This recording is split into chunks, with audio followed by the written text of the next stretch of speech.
is the path. Maybe not so helpful if you're going on a hike in Colorado Springs. Try to avoid those obstacles. But when it comes to our businesses and our own personal growth, maybe there's something there that's helpful. I've seen that our comfort zones are never stagnant. They're always either growing as we do uncomfortable things, or they're slowly coming and restricting us without us necessarily even noticing. We've all seen people that get older and can no longer do the things that they used to enjoy doing, and you kind of wonder where that happened. So we need to be aware in our own lives, how often are we doing those daring things, those novel things, the things that we don't really want to do, but that's what keeps us able to go a little bit further, to hike a little bit further than we thought we could, to lift a little bit more weight, to go to that group that we've never been to before and meet new people. So what is your limit? What do you avoid? What is the one thing that you always say, I'm not going to do that? What do you not even want to admit because of your insecurities? I did my medical residency in Las Vegas, which I hated. It was sandy. There were nothing but cactuses and Joshua trees growing. So whenever I would have a single day off, which was such a luxury, I would go across town, the furthest you can get from the Strip, because real people live there, and they would have a farmer's market.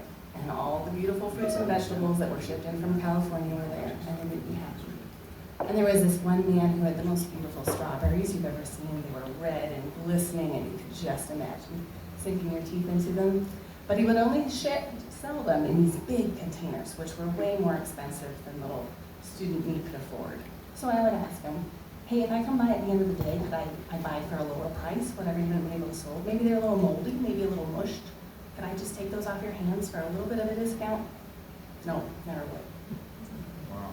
Whereas now, I am in a different position, and there's actually a shop down the street, Bella's Bagels. They give away their day-old bagels to local farmers. I have some animals, so I pick up a bag once in a while, and I use these extra bagels to feed my cow and my chickens and my turkeys, and my kids will carefully go through and look for the chocolate chip ones, because obviously those would be bad for the animals, and they get to steal those.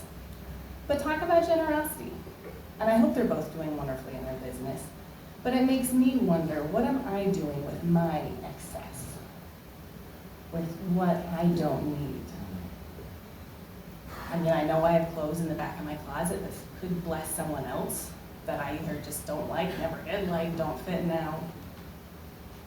I know I have mornings and bedtimes that I'm too grumpy to spend with my kids and give them that extra hug that would mean a lot to them. Or maybe some Netflix episodes on the weekends that you could instead then go out and volunteer with Dr. Penn and make some peanut butter and jelly sandwiches. Go down to Marion House. Doesn't have to be a big commitment forever, just a little bit outside of your comfort zone. You could give away a small percentage of your goods and services. You're the boss. Entrepreneurship is awesome. There's always a time in your car. Could you be listening to an audiobook, sitting and listening to your kids a little bit more? Or even more, I'm coming to realize there's so many opportunities with the difficult feelings in our life. The grief that you just don't want to deal with right now. The anger that you don't want to feel. It's a lot easier to eat some ice cream instead, or to spend a little more time shopping on the internet instead, to gamble, to drink a little more alcohol, if that just helps smooth it away. You don't need to deal with those tough feelings, but that's a waste. You could be getting really good at knowing those tough feelings, so next time you go through that, it's a little bit easier.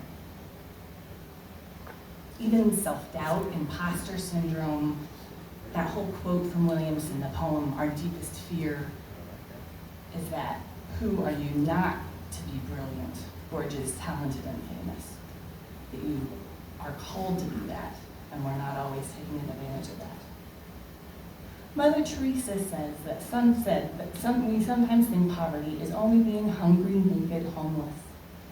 The poverty of being unwanted, unloved, uncared for is actually the greatest poverty. And we must start in our own homes to remedy this kind of poverty. And I would say even with our own selves. And that way you can be encouraged.